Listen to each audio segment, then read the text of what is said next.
E aí? E aí, Thiago? Achei que você estava fugindo, se recusando a entrar. Não, uai. Eu tinha escutado que você ia demorar uns minutinhos, aí eu esperei. Ah, tô com problema na conexão aqui, mas agora vai na conexão do celular. Bom, a gente vai dar início aí a essa nossa live, né, Thiago? Que a gente está fazendo toda semana, com horário, com o dia marcado de terça-feira, mas às vezes ela é quarta, às vezes quinta, e quem sabe até numa sexta, como a de hoje, né? Esse negócio de segurança jurídica não tá mais na moda, não. Não, Isso foi bobagem. bobagem. Esta é uma live que pode ser na terça, pode ser na quarta, quem sabe na quinta e talvez na sexta. Bom dia. Já avisei o pessoal aí, José, Alder, bom dia, já avisei a eles que nós vamos ficar aqui até segunda-feira, 10 horas, para dar tempo de falar todos os assuntos que estão sendo julgados no Supremo. Com certeza.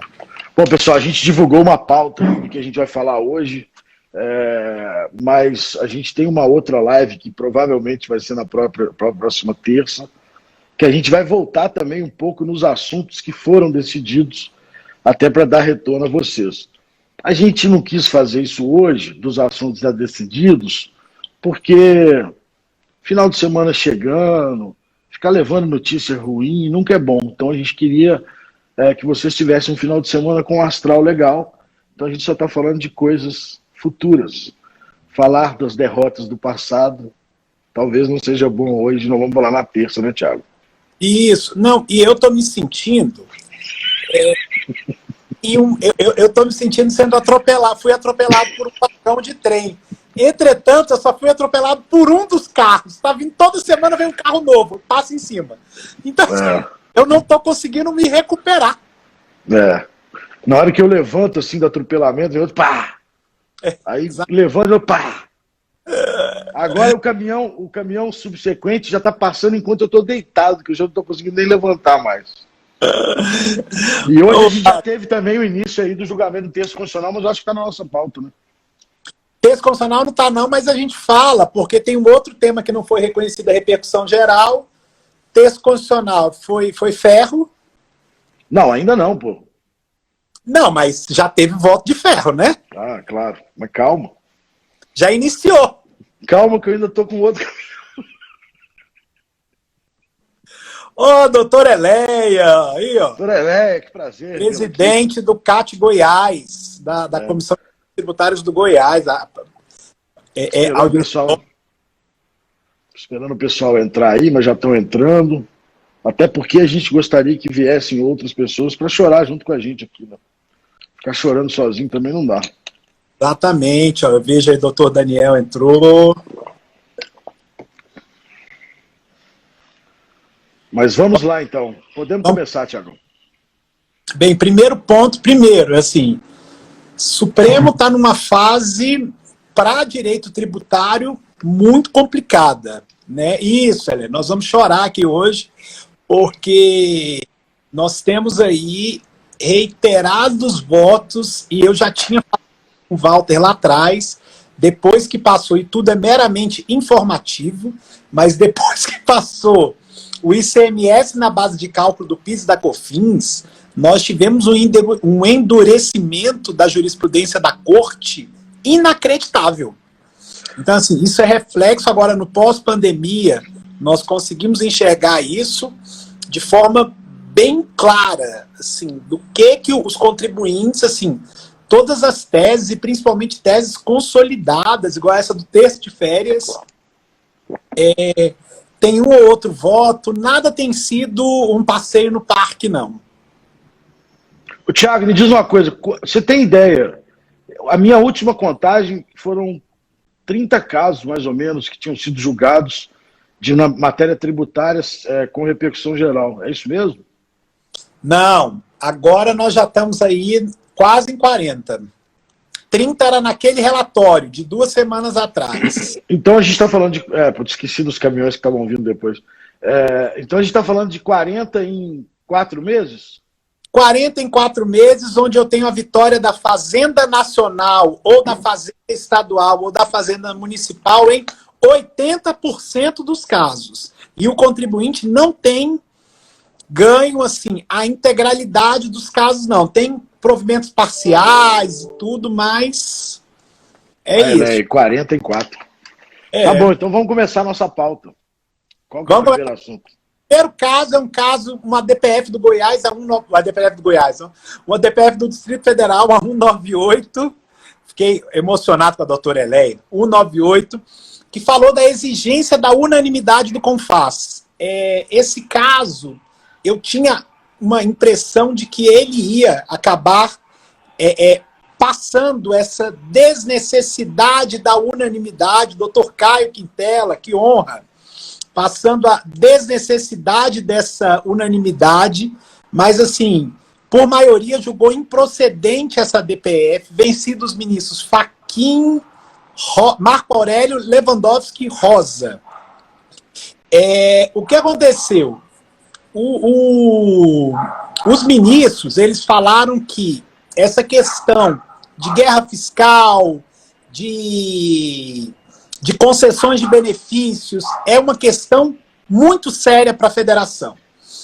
E aí, exigir a unanimidade do CONFAS na verdade, proteger os estados para que não existam benefícios fiscais concedidos ao arrepio do CONFAS. Então, essa foi a sintonia dos votos que venceram, né, falando que essa questão de ICMS é uma questão muito importante, muito grave, e que realmente, para conceder incentivo, tem que ser por unanimidade.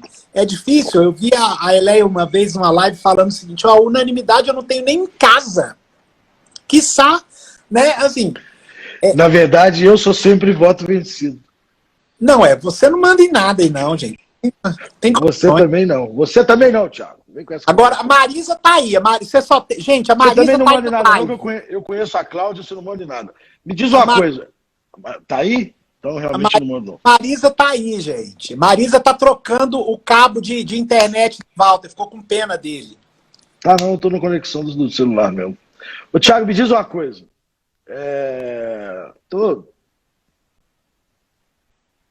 Eu não entendi esse caso. Uai, você tá ruim hoje, viu? Você tá com raciocínio. Esse caso era uma DPF falando que, uma arguição de descumprimento de preceito fundamental, falando que se eu tenho a nova ordem constitucional, ela traz... Se teria a nova ordem constitucional recepcionado ou não o artigo 24, a Lei Complementar 24, quando exige unanimidade nos benefícios fiscais. E aí ela vira e fala o seguinte, olha, essa nova ordem constitucional é uma constituição democrática, é questão da maioria. Então esse negócio de exigir a unanimidade é algo grave, que não deve ser hoje com a nova ordem constitucional prevalecida. Entretanto, isso não foi validado pelo Supremo, porque ele virou e falou que na Constituição da República realmente tem o princípio federativo, a autonomia dos estados, mas que essa questão do ICMS é muito grave, essa questão de benefícios fiscais é super séria, então assim, a deliberação de fato tem que ser unânime. E aí ele considerou que todos os benefícios concedidos anteriormente são inconstitucionais? Já? Não considerou isso não. Ele só julgou que ele julga improcedente a DPF do DF. E pronto. A DPF do DF falava que essa norma da unanimidade tinha que ser revista. E aí, em caráter adicional, que os benefícios concedidos e que fossem por maioria de votos, tem nas atas lá, eles deveriam ser aplicados. Aqueles benefícios que eventualmente foram levados ao CONFAS e não passou. Por outro lado, é muito complicado você ter benefícios futuros para tentativa de reduzir desigualdade regional, porque você sempre vai ter, como bem lembra a Eleia aí, o voto vira veto. Né? O voto vira veto. Dificilmente você vai ter benefícios fiscais aprovados no futuro. E o que esse julgamento tem em relação ao julgamento do aproveitamento de créditos? Nada a ver com o julgamento do aproveitamento de crédito, por enquanto. Okay. Do julgamento do aproveitamento de crédito que o Walter tá falando vai falar da modulação. Eu não tenho coragem de falar modulação ali não, daquele caso ali não. mas você vai falar. Porque eu ainda tenho algumas reticências com aquilo, mas saiu na declaração lá na ata do julgamento. O segundo caso nosso é um caso conhecido, caso Volvo. Essa parte que a Leia falou, eu não posso falar, não. Não, esta live é informativa. É só para informar o julgamento sem dar opinião sobre ele.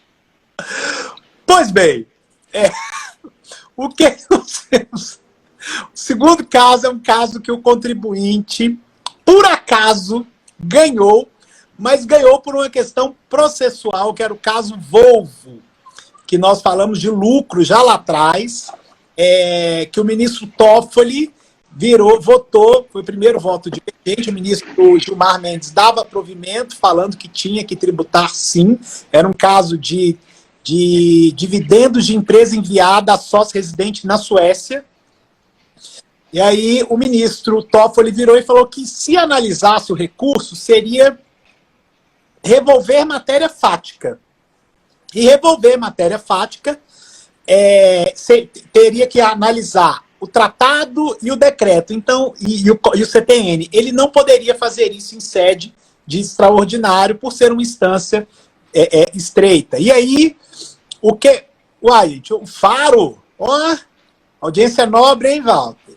Vai chorar com a gente. O Faro é um dos que mais chora aí do julgamento. E aí, amigo... E aí o que acontece que a gente traz do Volvo? Esse Volvo teve uma situação inédita. Ministro Fux impedido, 5 votos de um lado, 5 do outro. Então o julgamento foi paralisado e adotou-se a posição do regimento que fala que em caso de empate resolve-se pelo voto do presidente. E aí o presidente tinha votado favorável ao contribuinte ao não conhecer do recurso, e o caso no STJ era favorável, então isso foi julgado procedente por um caso absolutamente inédito na corte. Nós não tínhamos até então nenhum julgamento por desempate por voto do presidente. Não tínhamos em matéria tributária ou não tínhamos nesse caso? Não tínhamos em nenhum caso. Teve um caso... Sempre tem aquele caso do ministro César Peluso, não tem? Mas que lá era o ministro, era a vaga de um ministro que estava faltando, que eu não lembro qual. Não, sim, mas que aí houve a recusa dele de exercer o voto de desempate, não foi? Foi, exatamente. Houve a recusa dele, porque ele falou que o voto dele não era melhor do que o de ninguém. Mas nesse caso aqui, só para também não... O ministro Toffoli teve outra saída, porque exatamente. Ele tinha que exercer o poder dele de presidente. Então, porque naquele caso lá atrás, haveria ainda a nomeação de um novo ministro, né? Que não é o caso agora. Não havia outra saída a não ser o presidente Toffoli ele exercer a questão do voto de desempate. Aí vamos começar, voltar para os nossos temas. Então esse foi um tema, você vê, eu comecei com ruim, fui para um bom, daqui para frente é só ruim, fica tranquilo. E aí, você dizer que é ruim, você já está dando uma opinião. Não, mas eu dou minha opinião, sim, gente. Eu não tenho esta live é informativa. Tá bom. Então tá. Apenas em caráter informativo, agora nós vamos ver o tema 346, que é um tema que é o RS 601-967, que é lei complementar que prorroga o momento de aplicação do creditamento de ICMS. Aqui. Se uma lei complementar poderia alterar o momento que eu vou me creditar de ICMS. Esse caso era um voto de relatoria do ministro Marco Aurélio. O placar, ou a gente começou ganhando e acabou perdendo. E aí o tribunal, por maioria, denegou a ordem e aplicou a tese do ministro Alexandre de Moraes. Eu tô rindo de nervoso. Eu tô rindo do Faro aí. Ó dia, ó céu. Virou e falou que não viola o princípio de idade. Lei complementar que prorroga compensação de créditos de ICMS. E aí ele fala que o princípio da anterioridade nonagesimal se aplica somente aos casos de leis que instituem ou majorem tributos e não vai incidir relativamente a normas que prorrogam a data do início da compensação. Então, assim, esse caso foi um caso grave, permite agora que lei complementar possa definir ou diferir prazo para compensação de crédito. Crédito, caros, é algo que, assim, eu sei que a palavra não está na moda, que é segurança jurídica, mas dá segurança jurídica aos nossos investidores, dá segurança, aumenta o índice de investimento no país. Então, assim, essa questão de prorrogar créditos de ICMS é um caso grave aqui. Tá? E ele fala que ainda, ele trouxe uma observação no voto dele, que fala que, embora a Constituição fala que é direito dos contribuintes compensarem créditos, a Constituição também conferiu a lei complementar disciplinar a questão.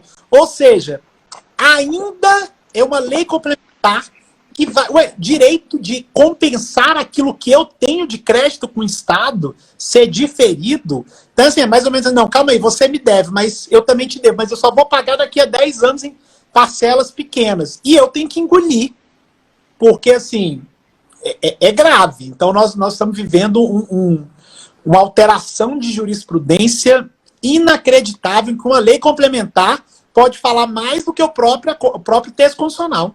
Esse caso é o caso do crédito de uso e consumo? Lei complementar. Acho que é a lei complementar 122, né? Não lembro mais. 122, exatamente. 122. Eu nem lembro mais quantas leis complementares foram aprovadas sobre esse tema. Na verdade, é o seguinte: a lei complementar 87, chamada Lei Candir, por conta lá do deputado Candir à época, ela dava direito a crédito de ICMS amplo.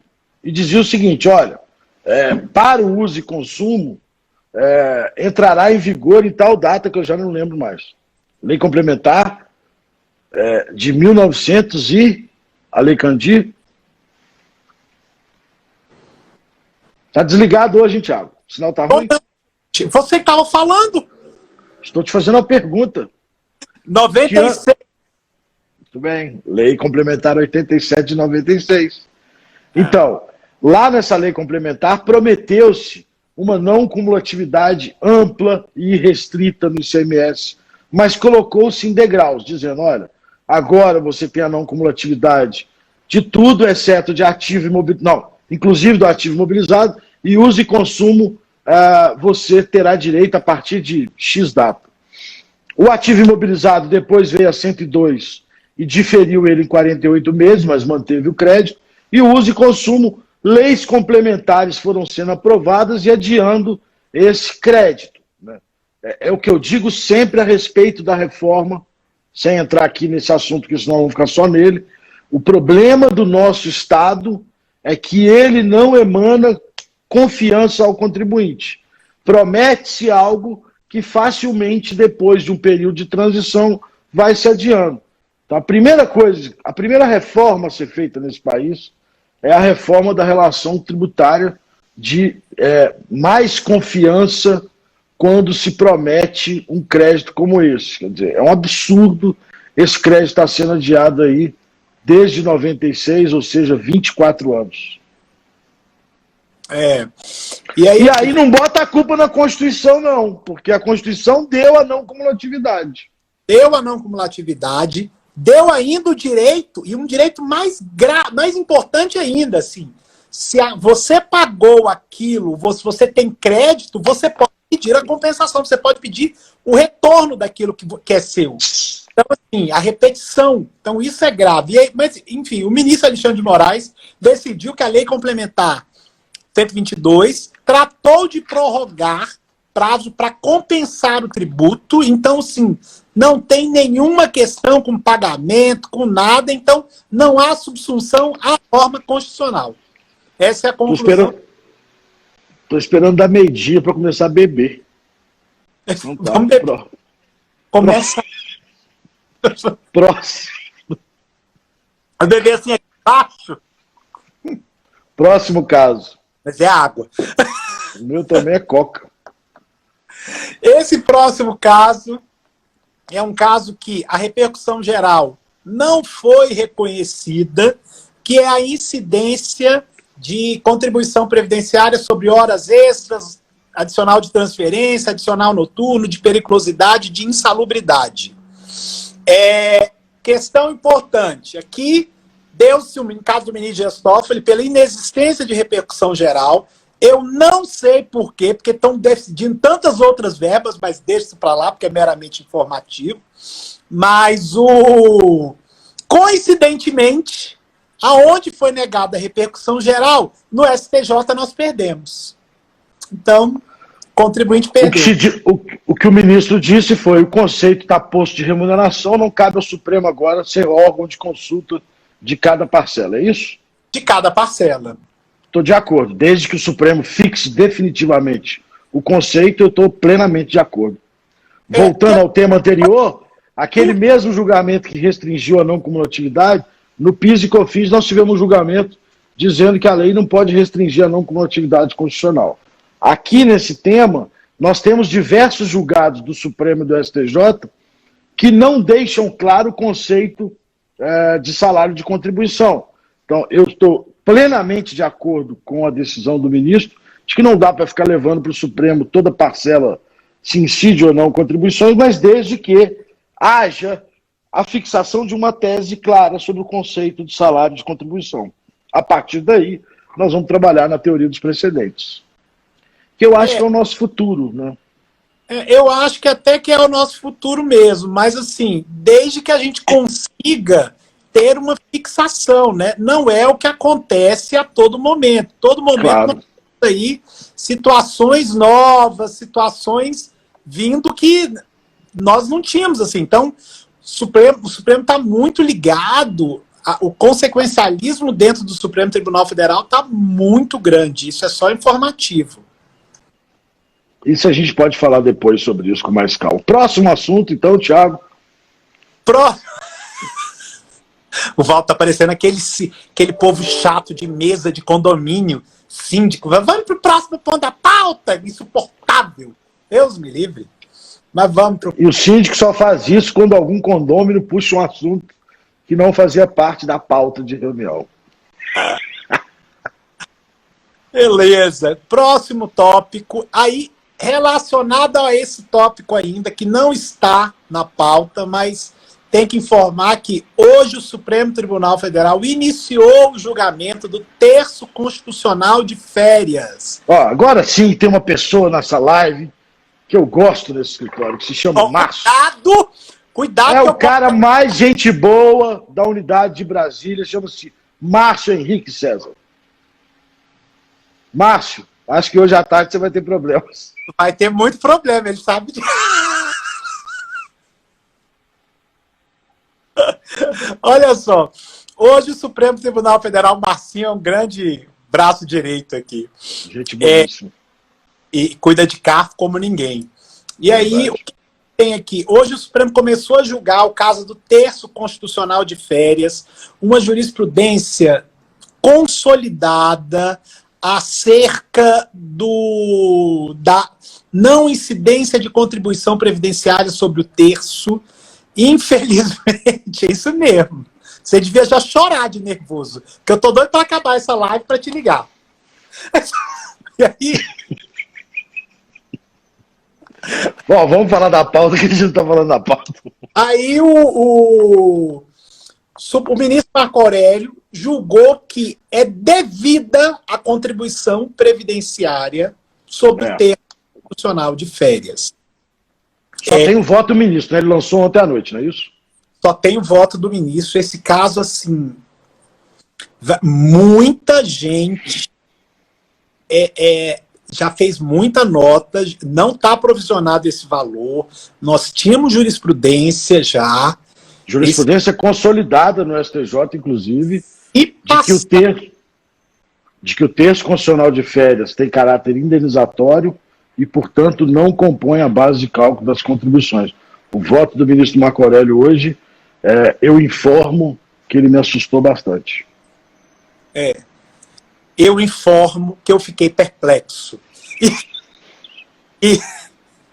E além disso, informo também que se isso continuar, pois é, vai mudando os prognósticos, Rafa.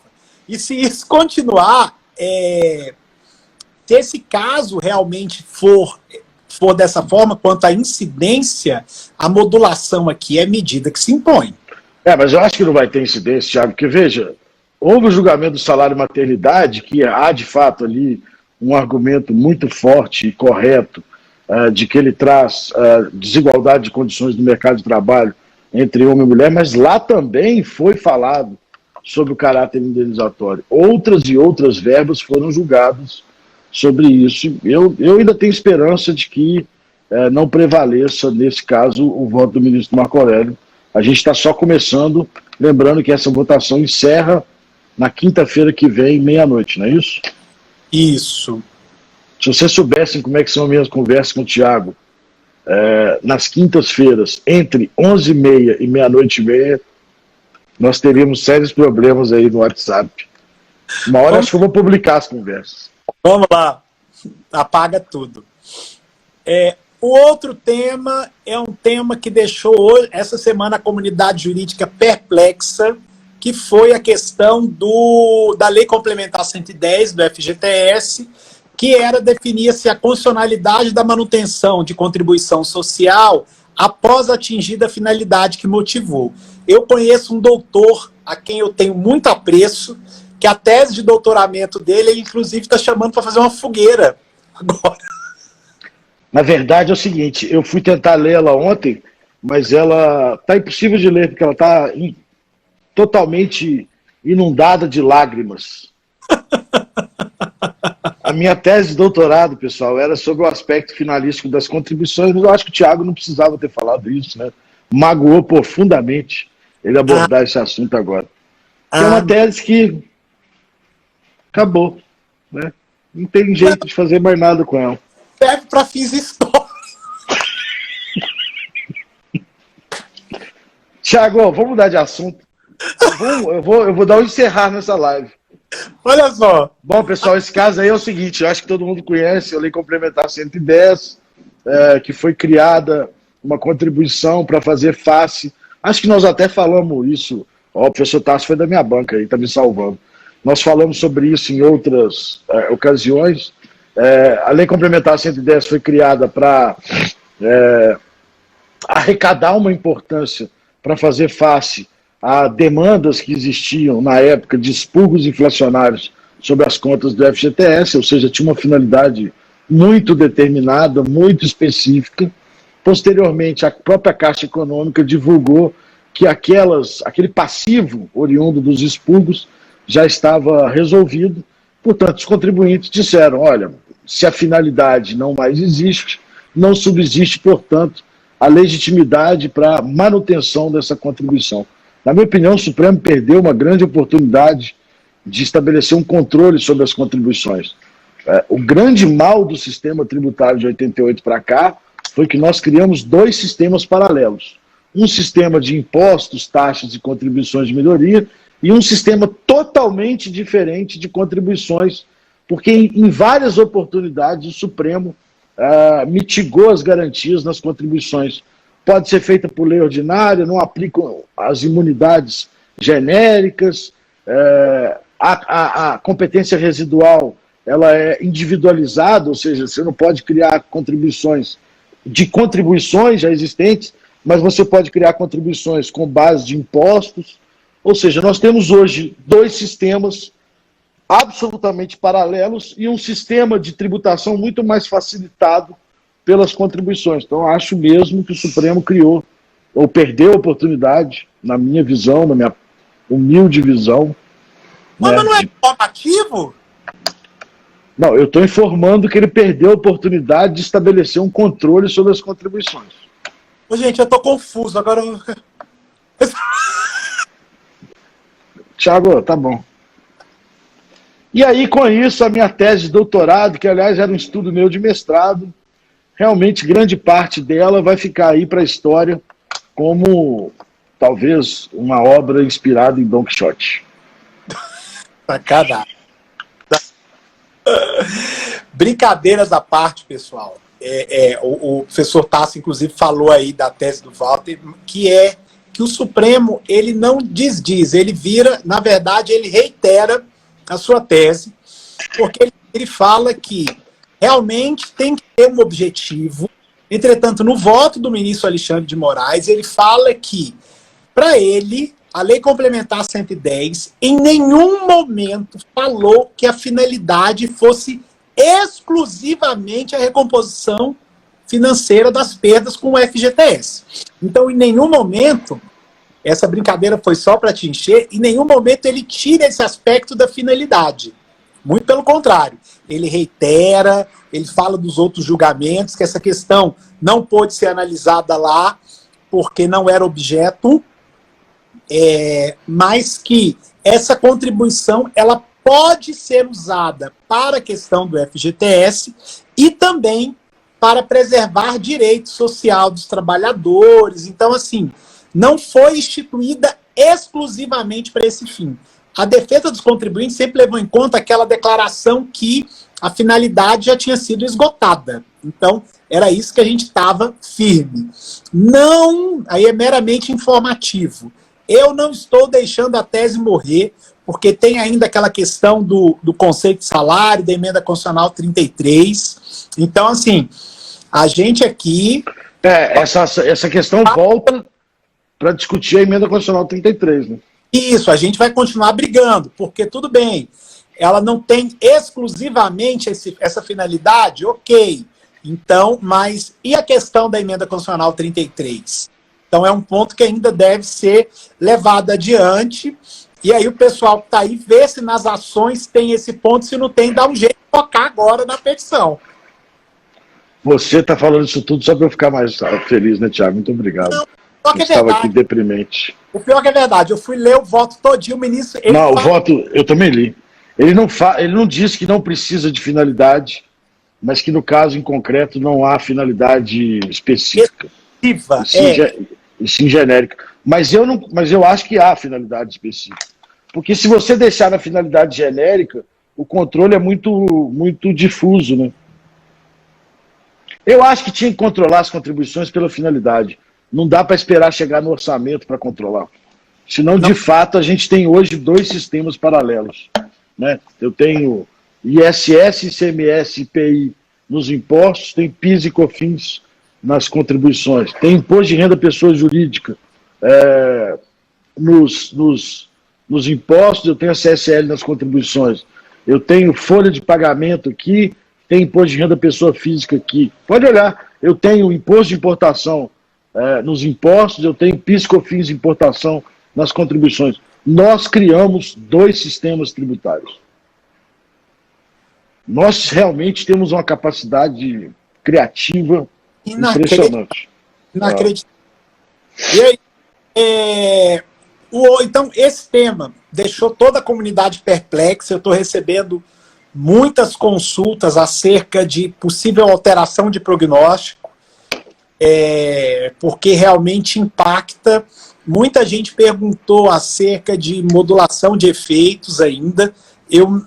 Enfim, essa modulação tem que ser econômica, porque jurisprudência anterior o Supremo não tinha sobre essa matéria, né? A não ser sobre a tese da questão da finalidade, mas o ministro Alexandre de Moraes saiu muito bem dessa questão, porque ele não fala que não tem finalidade, ele fala que existe uma finalidade, mas que ela não é exclusiva. Então o voto dele foi muito bom nesse sentido. Eu acho que do ponto de vista de modulação é muito difícil, muito. Porque aí você pode dizer que não há nenhum tipo de expectativa criada anteriormente pelo Supremo, em torno dessa matéria. Eu acho muito difícil. Eu fiz até um artigo com o professor esses dias. Pessoal da Big Four, eu não preciso provisionar ainda, porque eu ainda tenho outras discussões na tese que não foram analisadas. Claro, tem a emenda constitucional 33, que é uma discussão muito relevante. É uma discussão muito relevante, que pode salvar esse caso. Como é que ficou aquele caso da emenda constitucional 33? Pediu vista, né? Pediu vista, ministro Gilmar pediu, desculpe, ministro Gilmar pediu destaque do caso do INCRA. Ah, é verdade, verdade. O destaque, o caso ou por videoconferência ou plenário virtual. Desculpe, plenário físico. Pois é, mas ele não volta mais para a sessão virtual. Não volta mais para a sessão virtual. Beleza. O ministro quer discutir o tema. Nós também. Nós também. Esse tema agora aqui é o da Polividros e da WSul, é o tema do IPI Revenda. Esse nós estamos assim... a ministra Carmen... Eu não vou falar nada, foi falar da minha tese, agora eu vou ficar quietinho, deixando você sofrer isso aí. Eu não fui falar da sua tese, vou falar que sua tese é excelente. Eu gosto tanto do ministro Toffoli, ele podia ter me citado lá, né? A ministra tese, ó. A ministra Carmen acabou de votar no caso de IPI Revenda contra os contribuintes. Não vi não, votou agora? Votou agora, nesse instante, postou o voto com a divergência. Então, nós temos aí... 5-2, é isso? 5-3. Ou seja, por enquanto a maioria entende que há incidência de IPI na revenda do produto importado, criando uma cadeia similar do IPI com o do ICMS, não é isso? Isso, exatamente. E aí, assim, criando, na visão da defesa, um bis in idem, porque não há efetiva industrialização quando dá saída, né? Mas ainda faltam aí o ministro, esse caso foi interessante porque o ministro Fux votou favorável com os contribuintes, estava um placar de 3-3. No dia seguinte, ele mudou o voto e acompanhou a divergência. Entretanto, vale destacar, o ministro Fux votou, não nesse caso, mas votou nessa mesma tese favorável aos contribuintes, acompanhado pelos ministros Teori Zavascki e Ari Pargentler, quando do STJ. Agora, mudou-se o entendimento. Tudo bem. Mas não só mudou o entendimento, mas ele pode estar vendo sobre o prisma constitucional. Não só mudou o entendimento, mas sobre o prisma constitucional. Ok. Lá, essa questão do IPI revenda no STJ era exatamente assim, a questão da ocorrência ou não do fato gerador. Lá. Então, assim, você não salvou essa, não. Mas... lá, ele votou com os contribuintes. Aqui, ele votou inicialmente com os contribuintes, mudou, e, às vezes, também ele pode mudar de novo. Enquanto o julgamento plenário está ativo, o ministro pode alterar o seu voto, isso é regimentalmente permitido. E faz parte da própria dialética que a gente tanto reclama que não há na sessão virtual. E é discussão, né? Então, assim, o placar acabou de mudar, nós temos aí, então, com o ministro Marco Aurélio, ministro Edson Fachin, ministra Rosa, e nós temos o ministro Toffoli contrário, o ministro Alexandre de Moraes, o ministro Ricardo Lewandowski, ministra Carmen Lúcia, nesse instante, agora há pouco, e o ministro Fux. E o ministro Fux, que foi para um lado, veio para o outro, e agora... Então está 5-3 para a tributação do IPI na revenda de produtos importados. Eu não sei se vocês sabem, o ministro Celso não vai votar hoje. Ele fez uma cirurgia, então ele está afastado do Supremo por enquanto. Então nós temos aí agora o voto do ministro Barroso, que ainda deve vir nessa questão, o ministro Fux, que pode efetivamente ser esse caso da jurisprudência que ele formou no STJ. É muita coisa para o ministro lembrar também, né? Então, às vezes, os patronos levam essa questão lá. Tiago, deixa eu te perguntar. Eu desejo plena recuperação ao ministro Celso, tenho por ele profundo respeito, mas do ponto de vista regimental, a ausência deles mudou recentemente. A ausência dele significa ausência, ou seja, ele não vota com a maioria, não é isso? Exatamente, ele não vota com a maioria.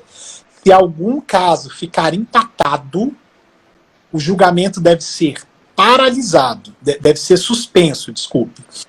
E aí... Não tem mais aquele... Porque não era assim antes, que a ausência seguia a maioria, não tinha? Seguia o relator. Seguia o relator, perdão. E aí esse regimento foi mudado agora para dizer que a ausência na sessão virtual significa de fato ausência, né? E aí o placar pode ficar aí 6-4, ou se fizer empate, suspende e aguarda o retorno, tomara Deus, que em breve, do ministro Celso de Mello. E aí aqui ainda falta o ministro Gilmar e o ministro Barroso, que se forem para o lado dos contribuintes, eles ganham. Enfim, esse caso ainda pode dar pano para aí. E ele encerra quando? Hoje? Hoje. Por que ele encerra hoje, Thiago? Eu estou perdendo essa contagem de... Porque teve um feriado. Mas aquele caso que a gente estava acompanhando, da tese do IPVA, ele encerraria hoje? Não, ele encerraria terça, né? Ele encerraria sexta. Aí sexta da semana passada. Aí não deu certo, foi para segunda, dia 17 dessa semana, lembra? Ah, porque o feriado foi que dia? Foi na quinta? Foi na quarta? Na sexta? Foi na... Quinta ou sexta, não sei. Não tem mais feriado. E aí ele influenciou essas 2 semanas, né? Agora todo dia segunda, não tem mais feriado. Vamos lá. Domingo, semilíder. Então, esse caso aí do IPI Revenda tá com essa situação, acaba hoje. A gente tá com a cara de velório hoje. Vamos lá. Nós estamos desanimados pra caramba, Thiago. Pode ficar assim, não. A vida não pode se resumir à sessão virtual do Supremo Tribunal Federal. É minha frase para começar o final de semana. Não, hoje num grupo aqui que eu tenho de amigos aqui de Brasília que militam no tributário, o pessoal estava fazendo assim: vou fazer uma pós em LGPD, vou trabalhar com compliance. Só agora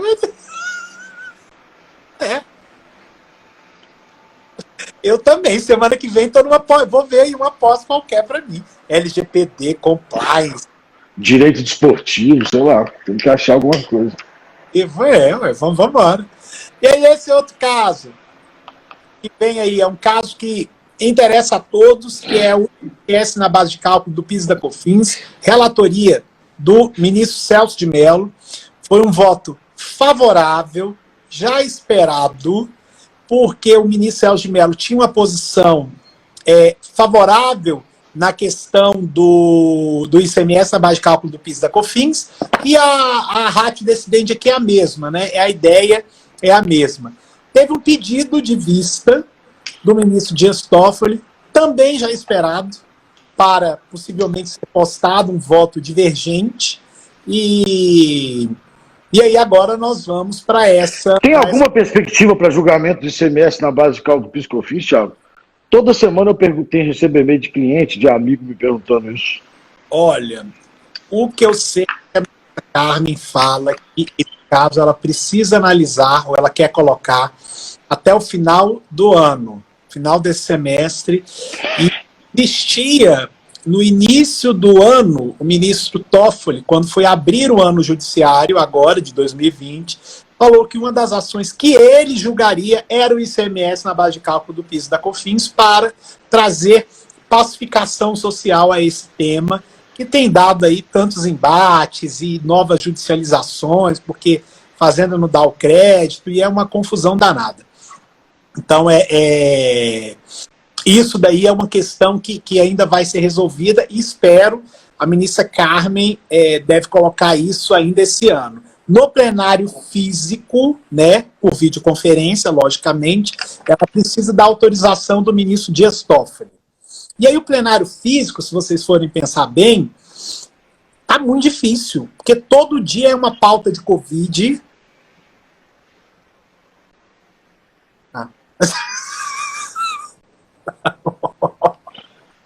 Eu comprei um suporte novo, estava testando, desculpa aí. Todo dia é uma pauta de Covid, tem questão, onde teve a questão, essa semana teve a questão do relatório lá, antifascista. Então, as pautas físicas são pautas hoje muito políticas, ligadas ao momento de crise que nós estamos passando. A crise é aguda, né? Então, Não, eu juro que se pautar o ICMS na base de cálculo PIS/COFINS na sessão virtual, eu vou me isolar em algum lugar que não tem internet, que não tem nada, que não dá para acompanhar uma semana isso, não. Não dá coração para isso, não. Você é muito mais novo que eu. Eu quero viver muitos anos ainda. Ah, isso você também, só. Você é doido? E aí, vamos lá. O ISS, o voto foi favorável, o voto do ministro Toffoli tende a vir contrário, que era o que ele já fez no caso do ICMS na base de cálculo do PIS e da COFINS, e aí nós vamos para o julgamento normal. Lembrando, o ministro Alexandre de Moraes não votou no caso do ICMS na base de cálculo do PIS e da COFINS. Então, é a primeira vez que ele vai se manifestar acerca desse ponto. Outro ponto importante, o ministro Celso de Mello, se não estiver no plenário quando do julgamento, o contribuinte vai perder um voto. Então, assim, a votação foi apertada. Então, não gosto nem de pensar. Então... Faltam 3 minutos para poder começar a beber. Não, vamos falar desse assunto, não que isso sofre. ISS na base de cálculo PIS/COFINS, portanto, pedido de vista do ministro Toffoli, mas ele tem hoje no regimento a obrigação de trazer em 30 prorrogáveis por mais 30, certo? Isso. E eles estão até trazendo antes disso, né? Caso, por exemplo, do IPVA, que o ministro Barroso pediu vista, ele já pediu para voltar para o plenário. Deu 1 semana de vista. Foi só a questão, como nós tínhamos falado, só da fixação da tese que a gente teve, consultou lá o pessoal do gabinete. Esse outro caso é um caso bacana, e é um caso do ministro Marco Aurélio, possibilidade, é o tema 505, a possibilidade de aplicação imediata da emenda constitucional 20 para a Justiça do Trabalho executar contribuições previdenciárias decorrentes de sentenças dela. Tá? Então, isso, tem um marco, né, que é a questão... Não, e se casos anteriores à emenda constitucional poderiam ser executados a posteriori da emenda constitucional. Isso, ele vira e fala assim, a tese que ele colocou foi: a Justiça do Trabalho é competente para executar de ofício contribuições previstas no 95, as contribuições, relativa a títulos executivos formado pela sentença trabalhista em data anterior à promulgação da emenda constitucional 20. Essa questão é bacana. Hoje o placar, antes aqui de começar a live, eu vi, estava de 4-0, todos acompanhando o ministro relator. É uma questão que realmente vai ajudar a desafogar a Justiça Federal, porque não tinha por que eu ir para a Justiça Federal para mais fácil aqui mesmo já executar. Mas isso também ratifica o entendimento nosso, pelo menos meu, anterior, de que uma vez o empregado entrando com uma ação na Justiça do Trabalho, a jurisdição para resolver o assunto é da Justiça do Trabalho e não pode a Receita Federal incluir este empregado em qualquer autuação a respeito do artigo 129 de pejotização ou não, né? Se é que ele é empregado. O que eu quero dizer com isso quem vai decidir o assunto é a Justiça do Trabalho. Isso já foi dado pelo Supremo, aliás, foi colocado numa emenda constitucional, e agora o Supremo ratifica a total competência da Justiça do Trabalho para questões de execução de contribuições previdenciárias. Exato, exatamente. Isso é importante, esse reflexo que essa tese tem em outras questões, né? Você já teve negado um pedido seu, que eu me lembro, lembra como se fosse hoje da sua indignação, vamos chamar assim de forma educada, que você teve um caso que foi recusada a exclusão de uma pessoa da autuação e você tinha decisão transitada em julgado da Justiça do Trabalho. Isso, exatamente. E aí o o órgão lá mandou eu pagar contribuição previdenciária. Eu até fui na tribuna e virei para dizer, eu vou pagar a contribuição previdenciária de quem? Do Gasparzinho? O cara tá falando, não é meu empregado. Né? Então, assim, essa situação aqui... Calma. Já passou, tem muito tempo, calma. Eu vou beber. Ó, meio-dia 1, pra poder beber. Não, você demorou para entrar. Pode ficar... Calma aí. Tem mais 2 assuntos aqui.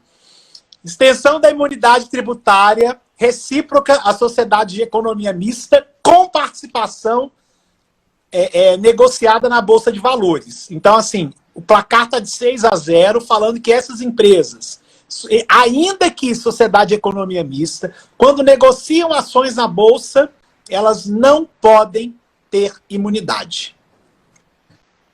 É uma restrição à imunidade recíproca, é isso? É uma restrição à imunidade recíproca, exatamente, porque ele fala que eu não posso ter, se ela negocia ações na Bolsa de Valores, e essa negociação está voltada a remunerar o capital de seus controladores ou acionistas, e é uma sociedade de economia mista, ainda que tenha ali a união, eu não tenho imunidade. Aqui, nesse caso, é grave, porque a atividade aqui é de saneamento básico, é a Sabesp, caso é público. E aí, assim, o ministro vira e fala assim, ó, não é unicamente em razão das atividades que eu vou vir, mas sim para onde vai esse dinheiro. Se for para a mão do Estado, desculpe. Não, vai lá. Se for para a mão do Estado, preservada a jurisprudência do Supremo. Entretanto, se for para remunerar capital de controladores e acionistas que não sejam só do Estado, eu não tenho direito mais à imunidade. Seguindo aquela linha do Supremo, que já vem fixando em outros julgamentos, de que quando vai para o domínio econômico, a imunidade não pode ser estendida, né? Nós já vimos outros casos assim, o Supremo tem seguido muito essa linha. E olha, e aqui não tem nada de concorrência, nada de nada. Teve algumas pessoas que falaram assim, me ligaram até, viraram assim, mas o caso que vocês defenderam, um dos leading cases que o escritório teve uma grande repercussão foi o caso dos Correios, da imunidade dos Correios. Lá a situação uma belíssima vitória. Porque lá nós tínhamos... Saudade daquela época. Mas vai voltar. Na área de compliance, LGPD, às vezes a gente vai ganhar, a gente não vai migrar também. Então, aí, o que acontece? Lá, o Correios, lá tinha uma indagação de assim, mas afeta a concorrência. Não afetava não, porque o Correios, ele pegava o dinheiro e reinseria na atividade dos Correios, ele não distribuía. E lá fazia atividades que o setor privado se recusa a fazer. Exatamente. Tá bom? Então... Uma belíssima imunidade ali, que é muito muito justa, por sinal. Muito justo. Esse caso aqui claramente quando você demonstra, num a priori, que está no mercado, não se aplica a imunidade recíproca. Se demonstrar que não, volta claramente a questão da imunidade recíproca, mas nós estamos tendo várias decisões que mexem com a interpretação de imunidade, né? Acho que a questão do ITBI, que foi decidida semana passada, nós vamos voltar lá na terça-feira, acho que pelas razões do voto do ministro Alexandre, não é tanto quanto as pessoas falam, mas nós estamos tendo vários e vários julgamentos sobre imunidade nos últimos tempos. A gente não vai conseguir falar do último caso, não, faltam 2 minutos. Vai não. Nossa senhora, você tá difícil comigo, hein? Não, mas não sou eu, é porque o Instagram cai se der 1 hora. Olha eu só. fico aqui. Não, esse cara, então a gente não vai falar, deixa a questão do benefício fiscal para a próxima, ou você quer falar a gente fala na terça, né? Tá, e aí a última foi, então vamos lá, o tema 872, que discutiu a constitucionalidade da aplicação da multa pelo atraso na entrega da DCTF. Aqui é importante, o contribuinte pagou, fez tudo direitinho, só que atrasou para entregar a DCTF. O ministro, Marco Aurélio, já tem 5 votos, tá? Contra 1, para falar que é constitucional a sanção quando da não entrega da DCTF. Pode fazer cara de choro? Não pode, porque é meramente informativo. Melhora a cara. Thiago, e nesse julgamento, foi ventilado, porque o que tem atrás desse julgamento é algo muito relevante. Muitos e muitos contribuintes discutem a incidência ou não de multa quando não há prejuízo ao erário. Esse caso foi ventilado isso porque, pelo que eu entendi, o contribuinte pagou e só atrasou no envio da DCTF. Não, não foi. Não foi ventilado isso. Foi ventilado só a questão do patamar da multa, que aqui era de 20%. O ministro falou que é perfeitamente aplicável dentro da jurisprudência do Supremo, Sim. que só não pode ser, só vai ser confiscatória quando ela superar o montante do tributo. Aqui é de 20%, então assim, mas 20% é alto, né, um percentual muito alto, pelo descumprimento de uma obrigação acessória e que não causou nenhum prejuízo para o erário. Mas essa questão do prejuízo não foi levada a efeito até agora. Só foi que é devida essa multa exatamente porque a DCTF é onde o Estado consegue identificar possíveis irregularidades. Beleza, a gente tem 1 minuto mesmo, tá me avisando aqui, senão vai cair e não salvo, eu acho. Então, eu queria dizer para todo mundo, muito obrigado por ter acompanhado a gente. Nós vamos voltar na terça-feira, se o Thiago puder. Esse cenário é novo, hein, Thiago? Você está de férias aonde? Qual praia? Não precisa dizer. A gente sabe que você tem tido dias maravilhosos nas Maldivas. Queria te pedir desculpa e agradecer muito de você ter vindo nessa live conosco, apesar do fuso horário aí das Maldivas, né? Provavelmente sua família está dormindo nesse momento. Mas semana que eu estarei na Itália, e aí vai ter horário. Tá ótimo, mas desculpa mesmo ter te perturbado aí à noite.